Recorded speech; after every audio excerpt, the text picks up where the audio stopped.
AI is only as powerful as the platform it's built into.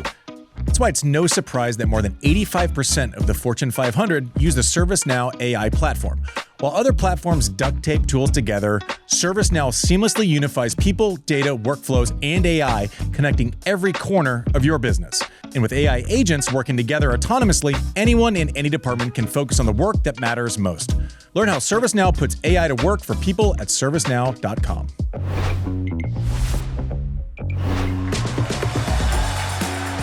Hey everyone, welcome to Quick Serve, brought to you by ServiceNow.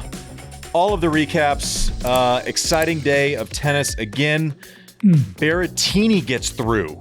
All of a sudden, a quarterfinalist again. Like, shot out of a cannon. Let's try this whole comeback thing. Let's see if we can't get to rankings previously held. Well done from Berrettini. Not easy. Had an absolute brawl, I guess. Props to Cerundolo also. I mean, I don't even know how, like, they're walking, much less playing, but props to Berrettini. We are currently, as we're shooting this, bring this microphone a little closer, we are currently watching Frances Tiafoe try to close out Arnaldi. He is currently up 4-2 in the fourth set, up 2-1. We decided we were going to go on air when he was up 2 breaks. Now he's up 1 break, so we're going to white knuckle this thing home and see if Big Foe can get through this one. Again, 2 guys that are coming off of 5-setters. Like, first 2 matches we've covered, both of them, all 4 guys coming off of just brutal matches coming in. If we're not coming off a 5-setter, I'd be more shocked at this point. Yeah, seriously. None of them are subscribing to your don't get up 2 sets situation. Yeah. Just don't do it. So we were, I wanted to come on because I thought it was pretty funny the other day. Maybe it was just only funny to us. But as we were doing a show in the middle of Francis' match is when he got in a fight with the other dude, and he told him he wasn't hard. Yeah. You're not hard, bro. You're not hard, bro. Just play tennis. So good. And the guy kind of went. Yeah, so I said Francis text. I said I was dying on air when you said that, and his response made me laugh so hard. He goes, "Listen, it was heat of the moment. It had to be done, bro." I thought it was so funny. Big Foe, dude. FAA gets through against Tabilo. Looked pretty good. Caboli got through against Vida. Vida is a great story this tournament. Loved seeing his success. Someone that I will cheer for in the future. Caboli was way up in that fourth set, and Vida made it interesting. 7-6 in the fourth. First time Caboli's been tested this tournament. As a lot of our listeners wrote in the comments when I was covering the other half of the draw very specifically, Caboli hasn't spent any time on court either. Yeah, I got it. We were talking about the other half. Chill out. He's looked great. Big, nasty. He's setting up that combo on the ad side, the big, nasty kick, putting people in the front row and then having a first look at that forehand. Be a little bit different. He will have less time against FAA than he has against someone like Vida. FAA will be able to rush him a little bit more. Let's see what else we got here. That's kind of it. And then on the women's side, Sabalenka takes out Osaka. Kalinskaya takes out Potapova. That match, you could tell one of the storylines when there's a lot of carnage with the top players in a tournament. Kalinskaya, Potapova, you could see they were both pretty nervous in that match, and it got a little scrappy at times. You could tell they were both kind of wanting this moment. Ended up in a breaker. I think it was 10-7. Kalinskaya just pulled it out. So good work there. I thought Sabalenka looked really good. When Sabalenka matches up with Naomi, it's similar game comps, right? They both are trying to get on the front foot. They're both trying to inflict pain on each other. They basically turned this into a hardcourt match. Sabalenka, it just feels like she has a little more nuance in her game now. Went to the drop shot a couple of times. Moves maybe just a touch better. Serves a little bit more consistently. I have to imagine that's one of the tougher matchups for Osaka because what she does well is received, and then she kind of gets a taste of her own medicine with pace put back on her. So Sabalenka, again, this was a primetime match. First time she's kind of had the spotlight on her in this tournament. I think there's been so much other news going on. She's gone along as quietly as a world number one can in event when she is the favorite. So Menšík, Fonseca, listen, they're both coming off of massive 5-set wins. Their bodies are both likely to be dragging. Fonseca, man, I mean, Menšík's gonna have to serve great to win this match. Fonseca, man, I consider me converted.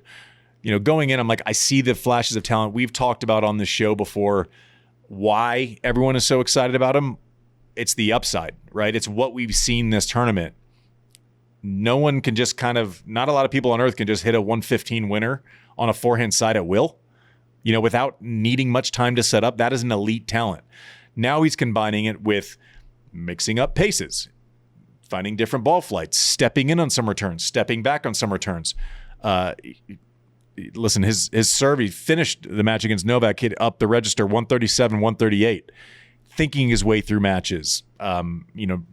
He talked about the process of points and not trying to win matches. Yes, every point, 25 seconds in between, rinse, repeat, rinse, repeat, rinse, repeat, and then all of a sudden you've won a couple of 5-setters in a 4-setter 5 hours later. When you look at their head-to-head, on the Roland Garros website, you can see their stats and how they've been playing so far through, their first 4 matches. And really a lot of it is very similar with what they're doing. It's very similar, average speeds across the board. But one number that really jumps out to me is, Fonseca's, I think, been in some bigger matches in terms of the pressure set and the length. They're about the same. They're about an hour difference. Fonseca's been on for about an hour longer. But Fonseca's unforced errors sit about 156. Menšík is up at 224. I feel like, when you see a stat line like that, what does that say to you about each of the guys coming in and about what type of matchup they need to play to win? Yeah, 75 more errors through 4 matches is significant. Mm-hmm. And listen, Andre Rublev is fantastic, but going through Novak on Philippe Chatrier, Novak is like he's the guy. I mean, he causes errors for sport, right? Like he is a guy, and same with Casper. That ball flight where he gets it up and away. I mean, it's begging for unforced errors. And I mean, the extended. I've seen more of Fonseca, I think, like the rest of Earth, through these matches. So Menšík missing that much more is significant. I think that's a decent stat. Is that our stat of the day, or do you have another one? That could be our stat of the day. Sure. Brought to you by Sarah. I like that. But actually, our stat of the day, which we didn't really go in on it, was oh my God, I'm not gonna be able to say her name. Do it. I just said it. Cholinska versus Diane Perry. Yes, through. And she becomes the 7th woman this century to go from qualifier to quarterfinalist at Roland Garros, with the last one being, who'd you say it was, Sean? Podoroska in 2020, when she made the semis. So props to her. That's our, in my opinion, the Service Now stat of the day with this great run. The other one, Diana Schneider beats Maddie Keys 6-0 in the third. I was not expecting that. It felt like when Maddie gets into a tournament, that's not going to be the scoreline that she's going to want to leave Paris with. But Fonseca, man, I don't know. It's gonna be interesting to see going from like Novak to playing Casper to now. People probably expect him to win this match. How does that pressure set sit? It's a very different one than going against the GOAT and then going against the guy who's made the finals of this tournament twice and just made the finals of Rome, and where you're probably still maybe not the favorite. That'll be interesting. What do you guys? What are we thinking? I'm really pumped for Hodar Zverev tomorrow. I don't know.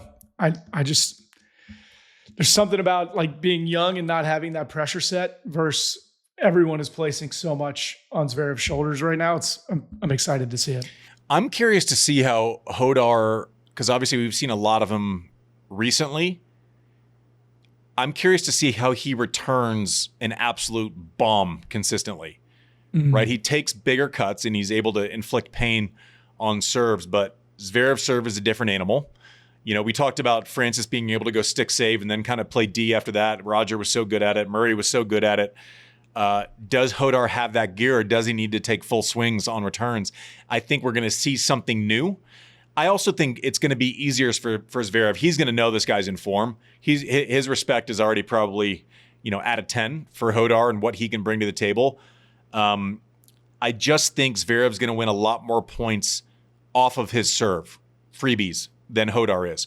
Hodar is tall, and his serve, from what I can see so far, goes kind of straight. Like, he hits it out wide, but it doesn't turn, right? I do think Zverev's going to be able to kind of firm up the return on Hodar's serve. Once they get neutral, as far as creating speed, man, Hodar can hit through it. Like, I'm curious to see where he goes early. Does he challenge the backhand, or does he go straight to forehand and hope that, Zverev goes roller derby and he can get 2 feet under him? It's hard to pick against Zverev. I think he's going to be maybe not as protective as he was against De Jong. Like, he came out nervous knowing that he could kind of get through. I think he knows he's going to have to play well to beat the upstart. Sometimes that frees you up. Sometimes that frees you up a little bit. I like Sabalenka over Schneider. I should not even, like, if I choose people, they should just, like, quit. Kalinskaya against Trolinska, Svitolina, Kostyuk. I can't even like weigh in because I'm just such big fans of both of them. Andreeva and Kristeva, like this is a good one. This Kristeva, like, leveling up in her last year. I mean, she is thumping people. She won a match 0-0. She won a match 3-0. She's thumping people. Like, I don't know. Like, you had to choose Andreeva, but I've been in this spot a million times in this tournament where it's like, okay, let's be sober. Let's think this through. It's obviously going to be Andreeva, but fuck. I don't know. I mean, anyone go with Kristeva? No, not in my draw, but I mean, she's been thumping people too. Andreeva has too. So I know. I like the matchup. I'm excited for it. And again, I think it kind of is the same application, but on the inverse, right? Where we're saying Zverev might have the pressure on him because of the expectation, where Hodar's like young and up and coming. It's almost the inverse, where Kristea's, out the door, as she's said she's retiring. Like, the fuck it meter is going to be 0. Yeah, fuck it meter's on empty. Like, she doesn't give a shit. And Andreeva is the rise, right? So it's almost the inverse. I don't know, but like, I don't know. Let's.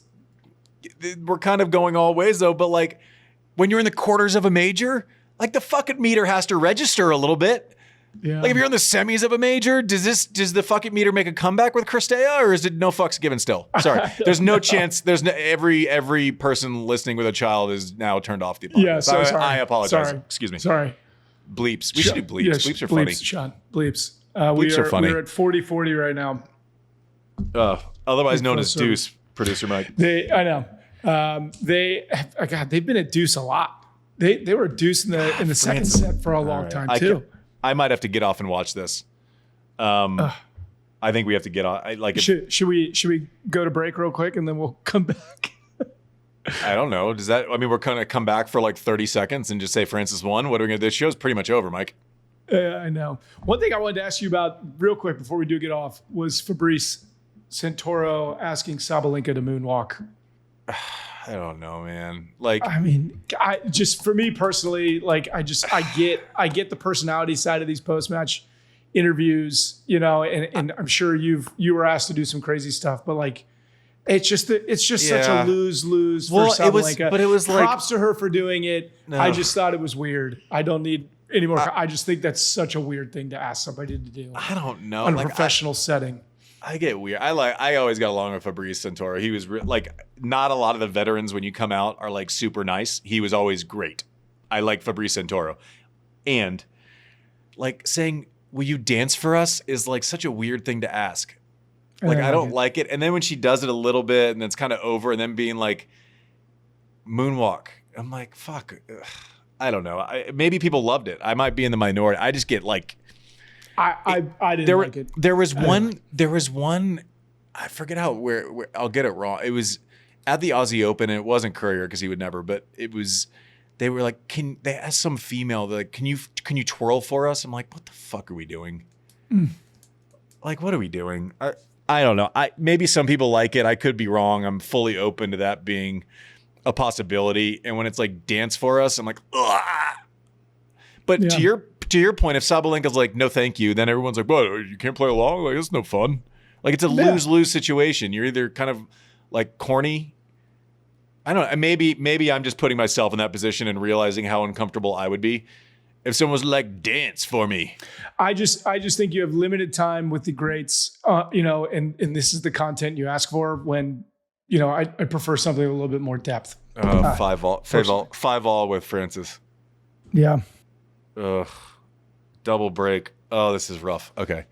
I think I have to end the show and go watch this.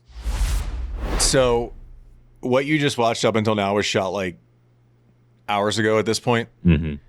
And we did a whole show, and now it's Frances lost in 5. And that was tough.